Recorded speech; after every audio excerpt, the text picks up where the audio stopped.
The first time I saw my ex-wife in 15 years, she was standing in my driveway, holding a duffel bag, crying. I didn't even recognize her at first. I thought she was some stranger who'd broken down or wandered up the wrong gravel road. I'd just come back from Walmart, arms full of canned soup and cat litter I didn't need. She stood there between my trash bins like some kind of ghost in jeans and a windbreaker, tears streaking her cheeks. I didn't know where else to go, she said. My keys fell out of my hand. I didn't pick them up.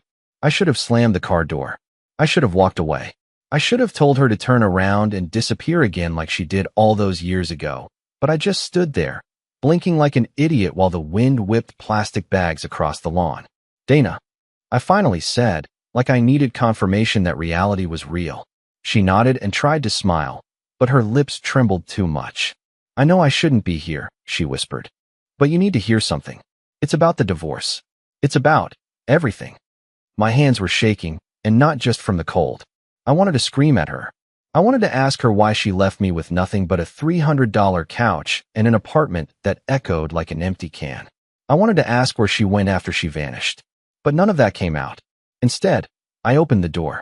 Because of course I did. I'm Darren, the guy who gets stepped on and then apologizes for being on the floor. I made her tea, sat her down on the couch that my cat had torn apart. I offered her a blanket, and she held it like a shield. Then she said the sentence that ruined me for the second time in my life. You remember that night you asked me if I was cheating? Of course I remembered. I remember everything I try to forget. I nodded. She exhaled, then stared into the mug like it held a portal to another universe. You were right. But it wasn't just once. It wasn't even just one person. And that's not the worst part. My mouth went dry. The worst part, she whispered, is that someone close to you knew. And they let it happen. I sat there in silence while my whole body went numb. The tea grew cold. The wind howled outside. And I realized, 15 years ago, I lost a wife. But now, I was about to lose everything else I thought I still trusted. I didn't say anything. I couldn't. My mouth opened, but the words just didn't come. It was like my brain was buffering. All I could hear was the refrigerator humming behind us and the faint clicking of her fingernails against the mug. She always did that when she was nervous. And I hated that I remembered that. I hated that somewhere, buried under 15 years of silence and bitterness and therapy sessions I never finished, there were still fragments of her that lived in my head. Rent-free. Who? I finally croaked, my voice sounding like it belonged to someone else. Who knew? She didn't answer right away. She looked at me like she was calculating whether I deserved the full truth or just the digestible version. Dana was always good at controlling information. It's what made our marriage feel like a magic trick. One where I was always the idiot clapping at the wrong time, thinking the rabbit was real. It was Owen, she said.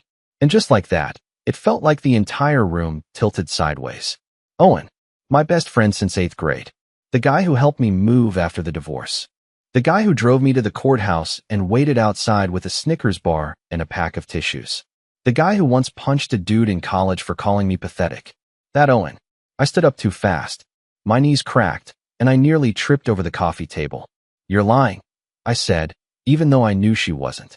I think I just needed to say something that would slow down the mental landslide happening in my skull. She didn't argue. She just sat there and pulled something from her coat pocket. A photo. A printed photo, like it was 2006 all over again. She handed it to me with this look on her face like she was handing over a loaded gun and daring me to use it. It was a picture of her and Owen in a hotel lobby, his arm around her waist, her head on his shoulder, date stamped. 2 weeks before she left me. I felt something cold bloom in my chest. Not anger, not sadness, something heavier. Like betrayal had evolved into a new species entirely, one I wasn't prepared to meet. I didn't mean for it to happen, she whispered, but I could barely hear her over the static in my own head. It started after one of our fights. He came over to check on me. You were gone for the weekend, and... Stop. I held up my hand. Just stop. She did. I sat back down. Not because I wanted to, but because my legs stopped cooperating. My hands were clenched so hard my fingernails left little red crescents in my palms. All this time, I said slowly, I thought I was crazy. I thought I was paranoid. You made me feel like I was losing it. I know, she said, and her voice cracked. That's why I'm here. But that didn't make it better. That made it worse. Because if she was just here to confess, to offload her guilt, to feel better about what she did, then she should have stayed gone. She should have stayed a ghost in an old contact list. But she didn't. And I hadn't even asked the most important question yet. Why now? She didn't answer me right away. Instead, she pulled her knees up onto the couch like she used to when she was upset, when we still lived together, before everything went to hell. I hated that she still remembered how to fold herself into this space like she belonged here. Like time hadn't passed. Like she still had the right. I finally asked it, louder this time, cutting through the buzzing in my head. Why now, Dana? Why 15 years later? Why not 5 years ago? Or 10? Why show up at my house out of nowhere with a duffel bag and a bombshell? She didn't look at me. Her eyes were fixed on the floor. Because Owen died, she said. I blinked. What? She finally looked up. 3 weeks ago. Car crash. He was driving to his cabin in Vermont. Hit black ice. They said he died on impact. I just stared at her. I didn't know whether to feel sad or nauseous or both. My brain was trying to reconcile the idea of Owen, the guy who toasted me at my wedding, who once dared me to eat raw hot dogs in college, who helped me pick out the ring, with someone who died without ever telling me the truth. And that's when you decided to confess? I said, my voice colder than I expected. When your co-conspirator suddenly wasn't around to deny it. She flinched. It's not like that, isn't it?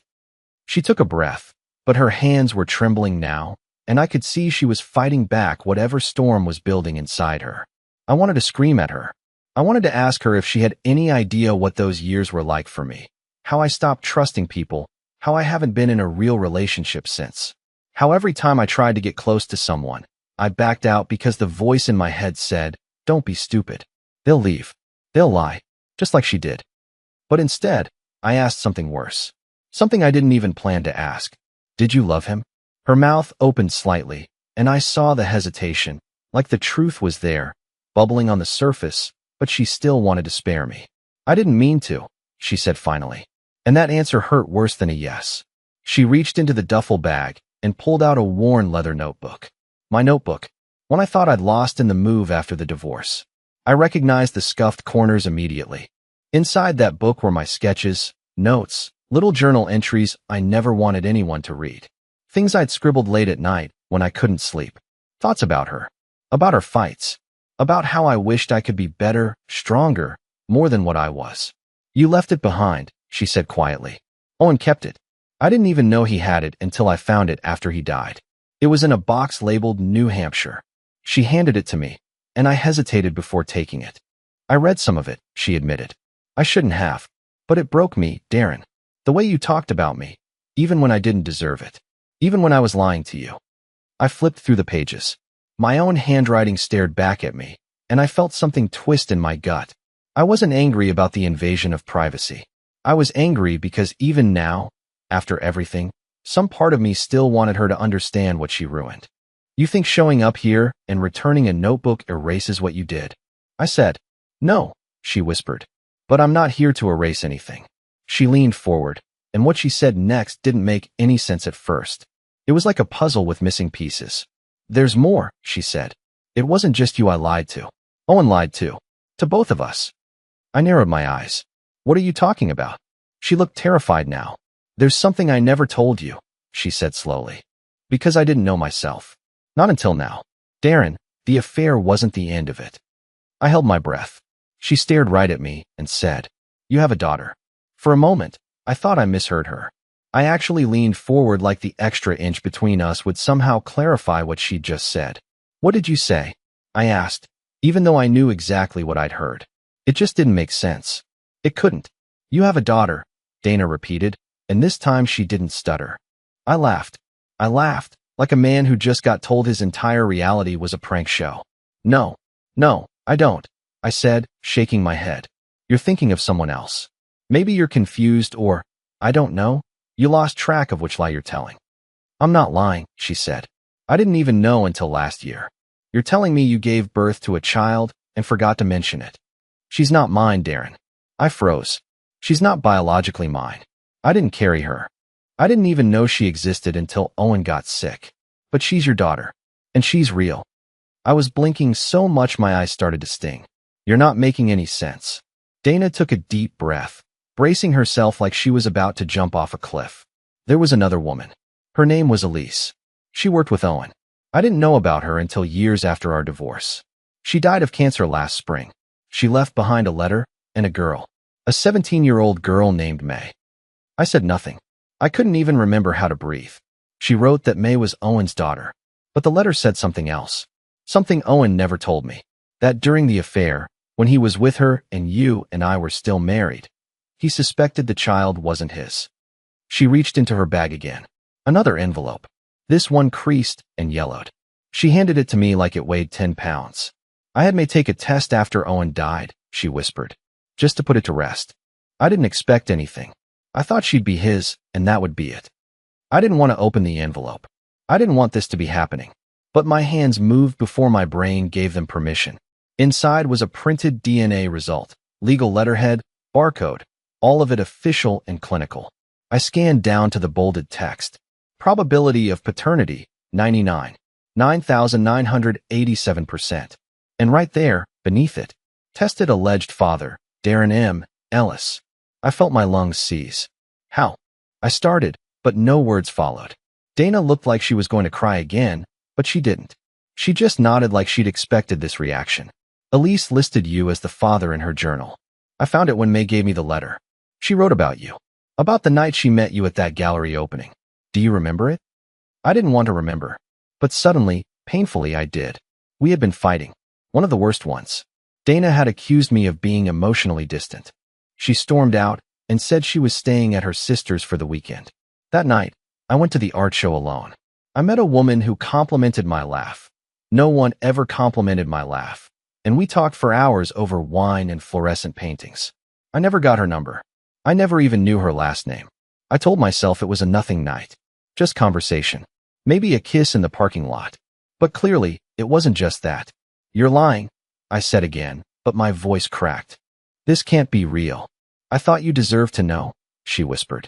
May's been living with her aunt, but she's scared. She's smart, Darren. She reads medical journals for fun.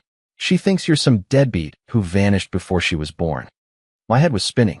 She thinks I knew about her? Dana nodded. Because Owen never corrected that story. He told Elise you wanted nothing to do with her. That you were unstable. That you bailed. I stood up. I didn't even remember doing it, but I was standing, shaking, like the floor might cave in under me. So let me get this straight. Not only did you cheat on me with my best friend, but you both hid the fact that I have a child? She's almost 18, Dana said softly. She thinks her whole life was built on a lie. And I guess it kind of was. I stared down at the envelope in my hand, then at the woman who had unraveled my life once, and now had returned to do it all over again. I don't even know what to do with this, I whispered. Dana looked up at me with something like guilt, or maybe relief. You should meet her, she said. She doesn't know I'm here, but she's curious. I think she needs you. I wanted to scream, to break something, but instead, I just collapsed back into the couch, buried my face in my hands, and said the only thing I could manage. I don't even know how to be myself, let alone someone's father. I didn't leave the house for 2 days. I didn't shave. I didn't answer calls. I didn't turn on the TV. I just sat in silence, replaying every moment from 15 years ago through a lens I didn't ask for. Every fight, every word Dana said, every weird glance between Owen and me. I used to think I was paranoid back then. I thought my insecurities were the reason she left. Turns out, my gut was smarter than I gave it credit for. And now I had a daughter. A daughter who thought I was trash. A daughter I never met. A daughter whose entire life started on the worst kind of lie. I kept looking at the DNA report like maybe the numbers would change if I stared long enough. Like maybe the decimals would shift and spell out just kidding. But they never did. Every time I blinked, those numbers were still there, bold and absolute. 9,987%. On the third morning, I got in the car. I didn't shower. I didn't know what I was doing. My hands moved on their own, turning the keys, adjusting the mirrors. I drove to the park by the lake where I used to take long walks after the divorce. Back then, I came here to scream into the wind, to cry where no one could hear me. It felt like the only place I could fall apart without judgment. Now I sat in the same parking lot, staring at the same rusted bench, wondering how it was possible that I had created life and never knew. I thought about May, what she looked like, what kind of music she liked, Whether she got my clumsiness or Dana's blunt sarcasm. Whether she hated math the way I did, or if she was one of those super genius kids who solved puzzles upside down for fun. I didn't know her birthday, her favorite color, whether she had braces or allergies or wore too much eyeliner. I didn't even know her voice. And then I did something I swore I wouldn't. I searched her online. Dana had given me her full name before she left that night. May Callahan. I found a profile. It was private, of course, but the profile photo hit me like a punch in the gut. She was standing on a dock, holding a camera, smiling at someone off-screen. Her hair was dark and curly like mine. Her posture was Dana's, tight shoulders, slight tilt to the left. But her eyes, those were mine. There was no denying it. She looked like me the way the moon looks like the ocean, distant but undeniably connected. I stared at that photo for 20 minutes. I wanted to message her. I wanted to say, I didn't know. I would have been there. I swear. But what good is that now? What does that change? Just as I was about to close the tab, another image caught my eye. A tagged photo, public. She was sitting in a hospital room, holding a clipboard. Behind her, machines. Monitors.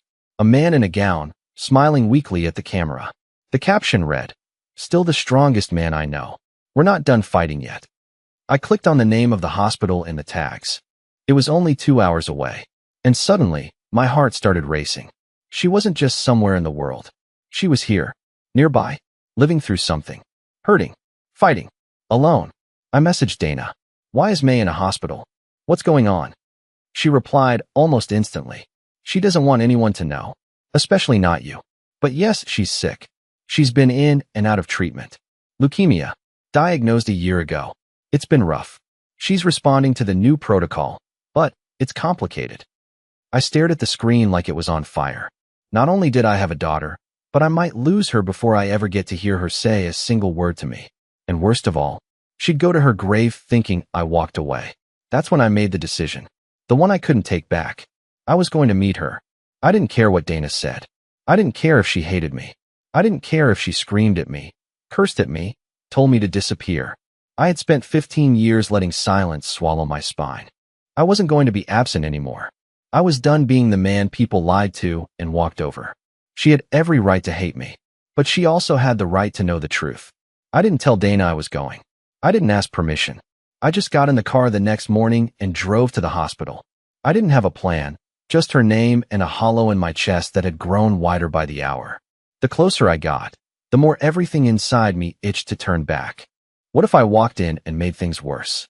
What if she screamed or cried, or, worse, didn't react at all? But you can't undo blood. And even if I was 15 years late, I still had a right to look my daughter in the eye and tell her I existed. The lobby was too bright, too clean. It smelled like plastic and antiseptic. A nurse behind the desk gave me the kind of professional smile they teach in training, kind, distant, and exhausted. I gave her May's name. She hesitated, clearly debating whether to check her system or call security. I'm her. I paused. What the hell was I? Stranger? Father? Ghost? I'm her biological father, I said, more like a confession than a fact. That got her attention. She tapped at her keyboard for a moment, then looked up at me cautiously. She's in the adolescent oncology wing, but I don't think she's expecting visitors. Are you on her list? I shook my head. I just want to see her. I'll leave if she says no. I just want one moment. She stared at me like she'd seen this exact scene play out before. Regretful fathers, broken timelines, overdue reckonings. Eventually, she nodded. Room 418. Take the elevator. You'll need to check in with the nurse at the station first. My hands were already sweating as I pressed the elevator button. The ride up felt eternal. I could hear my heart pounding in my ears, loud and offbeat. Every second that passed, I imagined her face when she saw me, and each version was worse than the last. At the nurse's station, I gave my name again. The woman there raised an eyebrow, but didn't stop me. She nodded toward a closed door at the end of the hall. She's awake. You've got 10 minutes. Don't push it.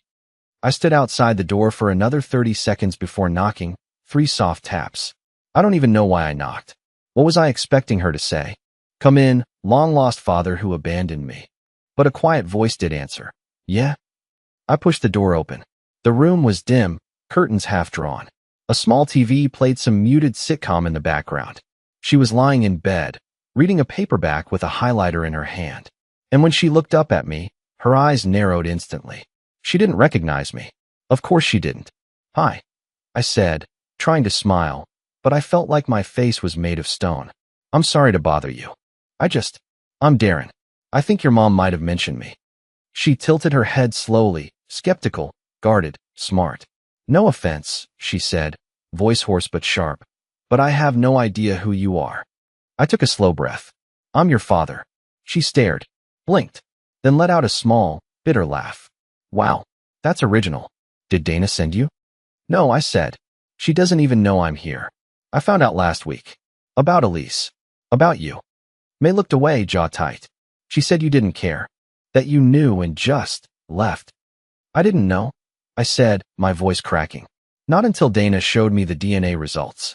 I swear to you, May, I would have never walked away. I didn't even know Elise's last name. We met once. I didn't know she was pregnant. I didn't know you existed." Her arms folded across her chest. "So why now? Because you feel guilty?" "No, because you deserve the truth, even if you hate me." There was a long silence. She looked at me like she was trying to figure out whether I was lying or just pathetic. Maybe both. And she wasn't wrong. I felt like an intruder in a life I didn't earn. "Do you even know anything about me?" she asked finally. I hesitated. "I know you like photography. I know you're in treatment. I know you have your mom's shoulders and my unfortunate eyebrows." That got a tiny twitch at the corner of her mouth.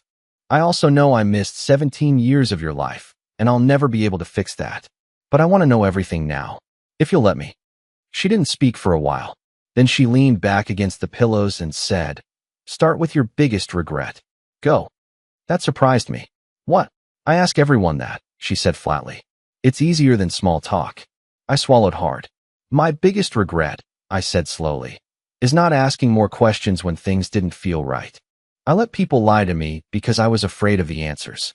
I lived quietly, and then I lost everything because of it." She nodded like she understood more than a kid should. "I don't hate you," she said quietly.